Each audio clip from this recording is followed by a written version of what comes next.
সোনামার এতটাই শরীর খারাপ যে রোহন সোনামাকে নিয়ে নার্সিংহোমে গেছে। সত্যি মনটা এত খারাপ হয়ে গেল না ভিডিওটা দেখার পর, তোমাদেরকে কি বলবো। 2-3 দিন ধরে সোনামার ভিডিও আসছিল না, মনটা একটুখানি খারাপ ছিল, একটু চিন্তাও করছিলাম কি হলো, সোনামাকে নিয়ে রোহনের ভিডিও কেন আসছে না।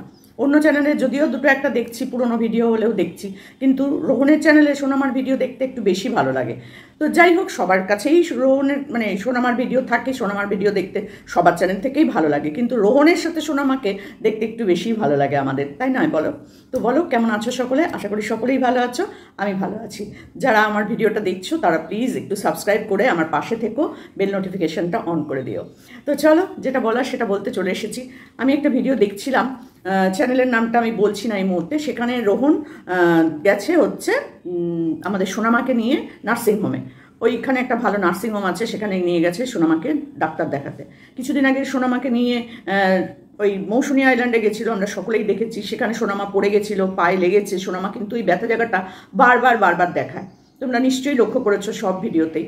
তো আমিও বলেছিলাম যে রোহন ওটা একটু দেখিয়ে নাও, কারণ বাচ্চা তো কোন হাড়ের কোথায় একটু হয়তো ছোট করে ব্যথা থেকেই গেল, তখন পরবর্তীকালে বড় হয়ে কিন্তু এটা আবার অন্য কোনো ব্যথার বেশি আকার ধারণ করতে পারে। একটু ডাক্তার দেখানো দরকার, ওকে একটু ডাক্তার দেখানো দরকার, বারবার বলেছিলাম।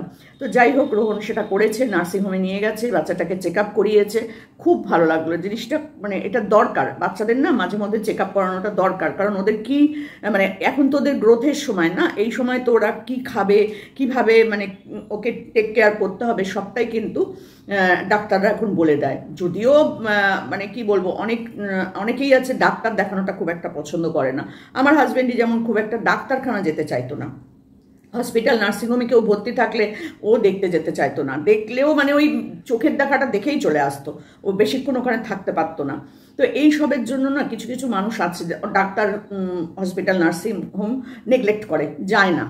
তো কিন্তু রোহন এই যে আজকে বাচ্চাটাকে নিয়ে নার্সিংহোমে গেছে, আমার ভীষণ ভালো লেগেছে। কারণ সোনামার সত্যিই শরীরটা খারাপ, মুখ চোখগুলো যেন একটু শুকিয়ে যাচ্ছিল, ঠান্ডা লেগেছে। তারপর রোদ্দুরের মধ্যে ঘুরছে, এদিক ওদিক যাচ্ছে, বাইরের খাবার খাচ্ছে, কোনো নিয়ম শৃঙ্খলা মেনে ওর কিছু হচ্ছিল না। তো মাঝখানে কিছুদিন গ্যাপ রেখে যদি বাড়িতে থাকে বাচ্চাটা তাহলেও ভালো। এই গরমের মধ্যে রাস্তায় ঘুরিয়ে বাচ্চাটাকে শো করে কোনো দরকার নেই ইনকাম করার, আমি মনে করি। তো যাই হোক, আমার যেটা মনে হয় আমি কিন্তু সেটাই তোমাদের কাছে বলতে আসি। আর আমি জানি আমার দর্শকরা আমার ভিডিও দেখতে খুব ভালোবাসে। রোহনকে নিয়ে, সোনামাকে নিয়ে যে ভিডিওগুলো করি তোমরা খুব ভালোবেসে দেখো, তার জন্য তোমাদেরকে অনেক অনেক ধন্যবাদ। তো যাই হোক, রোহন নিয়ে গেছে, কিন্তু এইবার একটা কথা আমাকে বলতে হবে, যে কথাটার জন্য আজ এই ভিডিওটা আমার করা। রোহন গেছে ডাক্তার দেখাতে বাচ্চাটাকে নিয়ে। তো আমরা যেখান থেকে ভিডিওটা শুরু দেখলাম সেখানেই দেখছি সোনামা কাঁদছে। সোনামার কান্না সত্যি বলছি একদম ভালো লাগে না, সোনামা খুব কাঁদছে। সেখানে আরও কারা আছে জানি না, আমি তাদের নামগুলো সঠিক বলতে পারবো না, কারণ এখন তো কারোর ফেস দেখানো যায় না, জানোই ফেসের জায়গা ঝিরঝির করে দেয়। তো আর ফেস দেখলেও যে চিনতে পারবো সেরকমও নয়। তো যারা রোহনের সাথে গেছে সোনামাকে নিয়ে নার্সিংহোমে, তারা অনেক চেষ্টা করছে সোনামাকে আটকে রাখার, ভুলিয়ে রাখার। চিপস কিনে দিয়েছে, সোনামাকে গাড়িতে বসিয়ে রেখে চিপস খাওয়াচ্ছে। সবই বুঝলাম, তারা অনেক চেষ্টা করছে, কিন্তু সোনামা তো থামার নয়। সোনামা তো রোহনকে ছাড়া আর কাউকে নিয়েই শান্তিতে থাকে না। রোহন কিন্তু এটা ভালো করেই জানো তুমি, যে তোমাকে ছাড়া ও কারোর কাছে ঠিক শান্তিতে থাকে না। তুমি নার্সিংহোমে ওকে নিয়ে গেছো, ডাক্তার দেখিয়েছো, তারপর তোমার সাথে করেই তো তুমি ওষুধটাও কিনতে যেতে পারতে, তাই না? প্রথম থেকেই বলেছি যে ও অন্য কারোর কাছে শান্তিতে থাকে না, প্রচণ্ড কান্নাকাটি করে এবং ইনসিকিওর ফিল করে। ওর যে মুখটা দেখছিলাম না বাইকের ওপর বসেছিল যখন, সেই মুখটা দেখে সত্যি মনে হচ্ছে ও খুব অসহায়। আর ওর যেন কেমন একটা ভয় ভাব, ওদের দেখলে পরে ও একটা ভয় পায়, যেটা ওর মানসিক এর মধ্যে কিন্তু গিয়ে পড়ে। ও একদম কিন্তু তোমার কোনো বন্ধুবান্ধবকে খুব একটা ও পছন্দ করে না। এটা কিন্তু একটা সাইকোলজিক্যাল ব্যাপার। অনেক বাচ্চা আছে সবার সাথে মিশে যায়, যেমন আমার ছোট নাতনিটা সবার সাথে মিশে যায়, ওর চেনা জানা কোনো ব্যাপার নেই। কিন্তু আমার বড় নাতনি আবার সবার সাথে মিশতে পারতো না ছোট থেকেই। ও একটু চুপচাপ, ও একটু মা সাথে থাকলেই ওর সব ঠিক আছে। কিন্তু আমার ছোট নাতনি আবার সবার সাথে মিশে যায়, সবার সাথে চলেই যাবে। তুমি যদি ওকে ডাকো তোমার সাথে হাঁটতে চলেও যাবে, কোনো ব্যাপার না। এটাও আবার একটা বাজে লক্ষণ, কারণ কোন সময় কোন লোক এসে তুলে নিয়ে চলে যাবে কেউ আমরা জানতেও পারবো না, কারণ ও তো চেঁচাবেও না, যাবো নাও বলবে না, কিছুই করবে না, চলে যাবে। কিন্তু সোনামা কিন্তু এটা একদম পছন্দ করে না, যেটা হচ্ছে তোমার এই বন্ধু বান্ধবরা ওকে ধরুক, ওকে চটকাক, ওকে কিছু কিনে দিলেও ও থামাতে চায় না।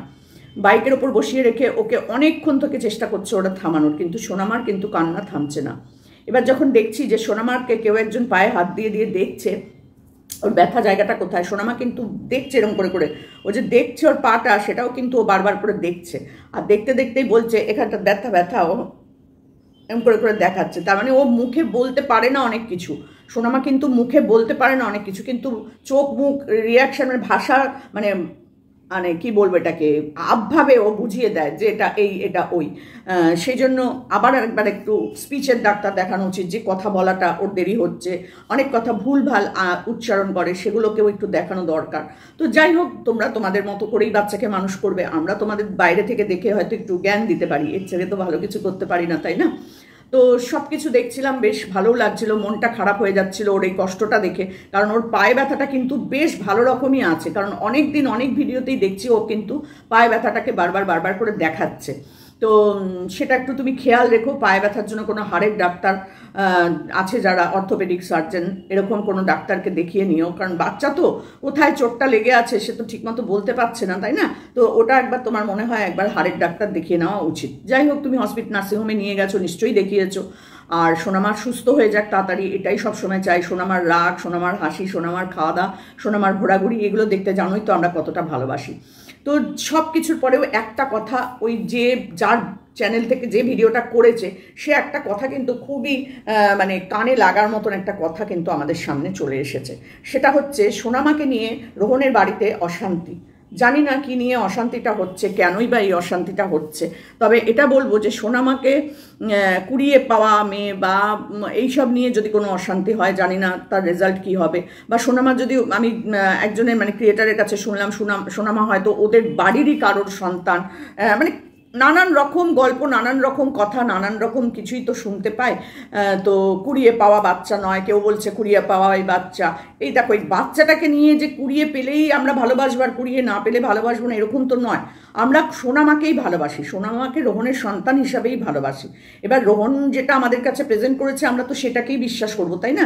রোহন দেখিয়েছে যে সে কুড়িয়ে পেয়েছে, তারপরে আবার ডিসক্লেইমার না কি বলে, ওইখানে দেখলাম যে এটা একটা আপনারা কেউ কিছু মনে করবেন না, এটা নাটক ফাটক এরকম করে দেওয়া আছে। কোনো কোনো চ্যানেল থেকে ভিডিও করে বলাও হচ্ছে যে রোহন এটা মিথ্যে কথা বলছে, এটা রোহনের সন্তান, রোহনের নিজের সন্তান, রোহন এটা কুড়িয়ে পায়নি, ওই লোকগুলো সব ফেক ছিল, এটা নাটক ছিল। জানি না, বিশ্বাস করো জানি না, জানতে সেভাবে চাইও না, কিন্তু রোহনের সন্তানই হোক আর রোহনের কুড়িয়ে পাওয়া সন্তানই হোক বা রোহনের কোনো অন্য কোনো কারণের এই সন্তান হোক, যেটাই হোক না কেন, রোহনের সন্তান হিসেবেই সে আমাদের কাছে পরিচিত, তাই না?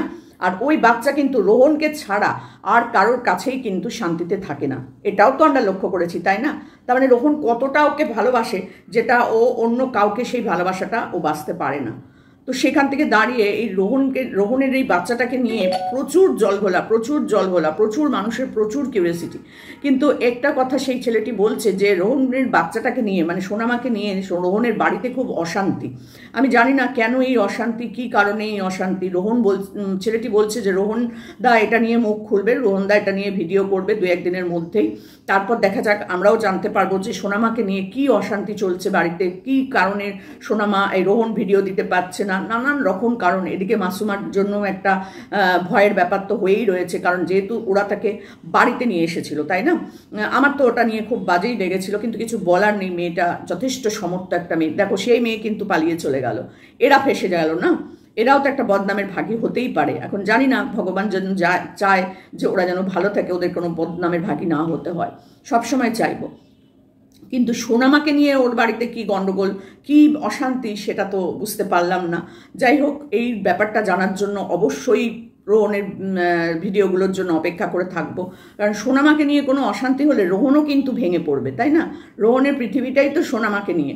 যখন এমজিকে দেখতে গেছিল তখন কিভাবে রোহন কেঁদেছে সোনামার জন্য, সেটা তো আমরা দেখেছি। আর সোনামা যে কি প্রচণ্ড কান্নাকাটি করে রোহনের জন্য, সেটা বলার নয়, সত্যি করে বলছি। আর রোহন, তোমাকে একটা কথা বলছি বাবা, তুমি সবসময় বাচ্চাটাকে নিয়েই যেও, কারোর কাছে, তোমার কোনো বন্ধুদের কাছে তুমি ওকে রেখে যেও না, কারণ ও না ভীষণ ভীষণ কষ্ট পায় আর ভীষণ ইনসিকিউর ফিল করে। ওর মুখটা দেখলেই বোঝা যায় যে ও ভয় পাচ্ছে ওদেরকে, বা ওদেরকে ঠিক পছন্দ করছে না, কথাই বলতে চায় না, ক্যামেরার দিকে তাকাতে চায় না, কোনো কিছু করতে চায় না, মানে কিছুই ও শুনতে চায় না।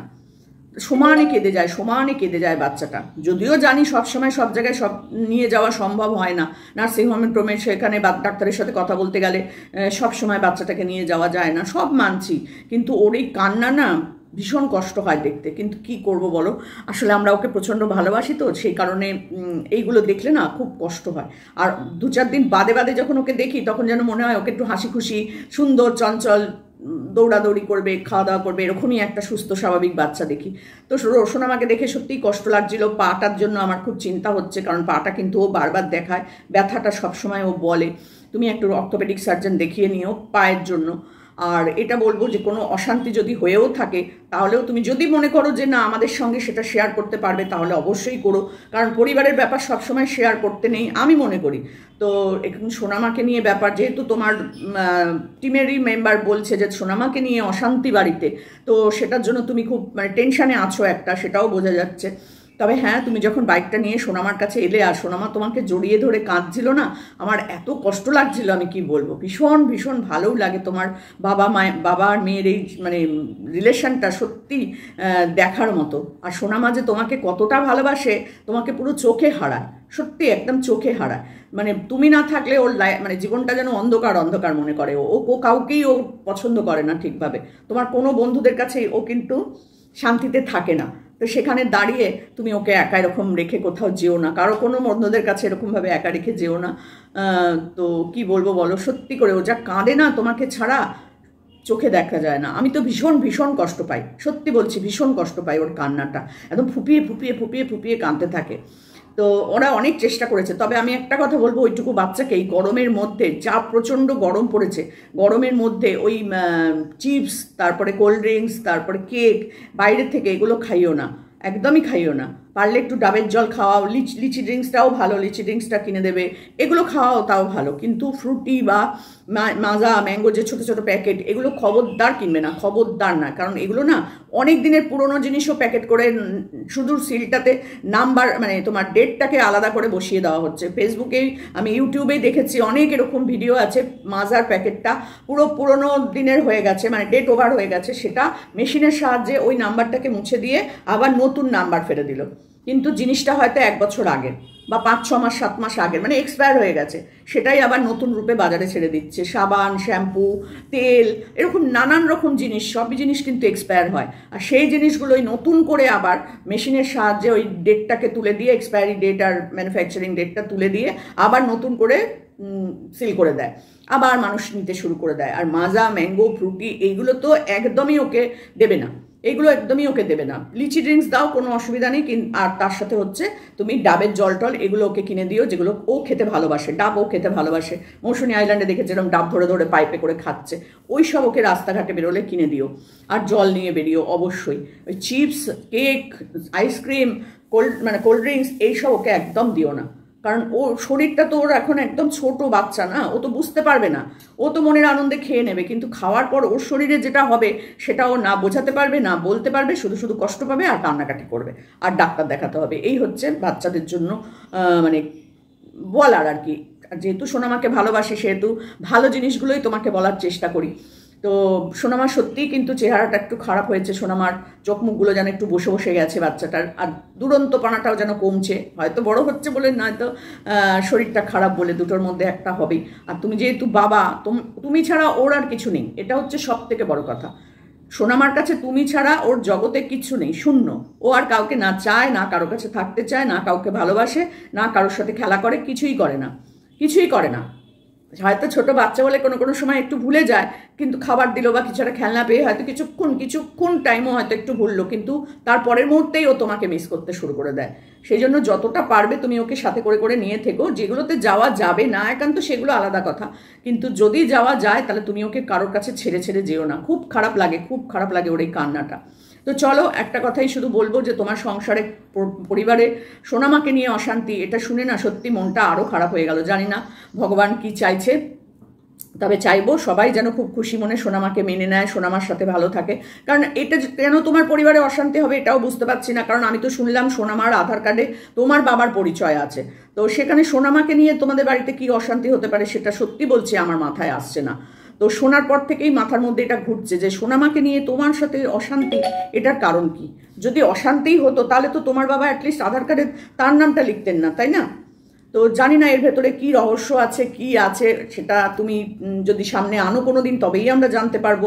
তবে তোমার বন্ধুদের মুখ থেকে শুনে একটু টেনশানেই পড়ে গেলাম, যেন এমন কিছু না হয় যাতে সোনামাকে তোমার কাছ থেকে কেউ আলাদা করে দিতে পারে। এটা যেন কোনো দিন না হয় বাবা, কারণ সোনামাকে ছাড়া তুমিও থাকতে পারবে না, আর তোমাকে ছাড়া সোনামাও থাকতে পারবে না। কারণ ওর জ্ঞান হওয়া থেকেই ও তোমাকেই পাপা পাপা পাপা বলে চিনেছে। তো সেখানে তুমি না থাকলে, সোনামা সামান্য 5 মিনিটও যদি তুমি না থাকো সামনে, যা করে তা জানি না ও কী করবে। সত্যি বলছি, ভগবান যেন সব দিক থেকে সব কিছু সবার ভালো করে, এটাই চাই। তো চলো, আর কি বলবো, সোনামাকে সুস্থ রেখো, ডাক্তার যেভাবে বলেছে সেভাবে ওকে ওষুধ খাইও, সেভাবে ওকে মানে লালন পালন করো, এটুকুনিই বলবো। তবে একটা চিন্তা তো মনের মধ্যে থেকেই গেল যে অশান্তিটা কেন, তো যদি তুমি বলো তাহলেই জানতে পারবো। তো চলো, এটুকুনি বলার ছিল। টাটা।